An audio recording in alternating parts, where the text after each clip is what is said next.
আসসালামু আলাইকুম। সবাই আমার সাথে থাকবেন। হ্যালো বন্ধুগণ, হ্যালো গায়েসেরা। আমি একটা পেট্রোলে ঢুকছি, যে কোনো কাজে ঢুকছি, ভিডিও বানাইতে ঢুকিনি। পেট্রোলের অবস্থা দেখে মনটা খারাপ হয়ে গেলো। একটা রং ভিডিও বানাইলাম। সবাই সাথে থাকবেন, ভিডিও দেখবেন, প্রথম থেকে লাস্ট পর্যন্ত দেখবেন। ভিডিও শেয়ার করবেন বেশি বেশি, যাতে দর্শক দেখে। মালের অবস্থা দেখেন, ঠিক আছে?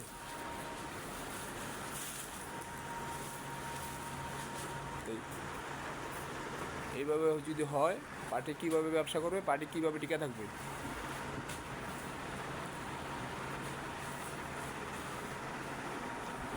সবাই বলতেছে দেশ ভালো চলে, দেশ ভালো চলতেছে, ভালো চালাইতে পারতেছে। ভালো চলে কি না চলে না জনগণ বুঝতে পাইতেছে, জনগণ টের পাইতেছে। তাই আমার সাথে থাকেন। আমি ভিডিওটা বানাইতেছি, ভিডিওটা বানাইতাম না, আমি কোথায় কোথায় একটা ভিডিও ঢুকে গেলাম। এই জন্য আমার মনটা খারাপ হয়ে গেলো মালগুলো দেখা।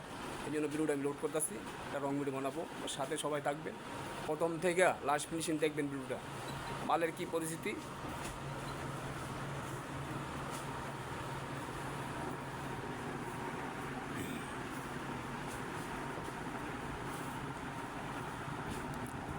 সবাই কিন্তু বলে দেশ ভালো চলে, দেশ ভালো চালাইতেছে, দেশে কিন্তু অভাবটা নাই। জনগণ বুঝতে পারতেছে যাতে দেশের কি পরিস্থিতি, দেশের কি হাল অবস্থা, জনগণ কীভাবে চলতেছে। তাই সবাই সাথে থাকবেন, ভিডিও দেখবেন লাস্ট ফিনিশিং। দেখছেন মালের অবস্থাটা, দেখছেন? একটা ফ্যাক্টরিতে যদি এত মাল জমা থাকে, সেই ফ্যাক্টরির মালিকটা কীভাবে পয়সা থাকে, কীভাবে চলবো, কীভাবে কর্মচারী বেতন দেবে, কীভাবে উনি প্রতিষ্ঠান চালু করে রাখবে। তাই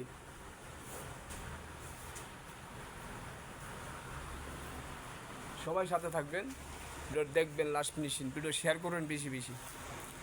তো ফ্যাক্টরিতে যদি এত মাল জমা থাকে, ওই ফ্যাক্টরির মালিকটা কীভাবে বেঁচে থাকবে?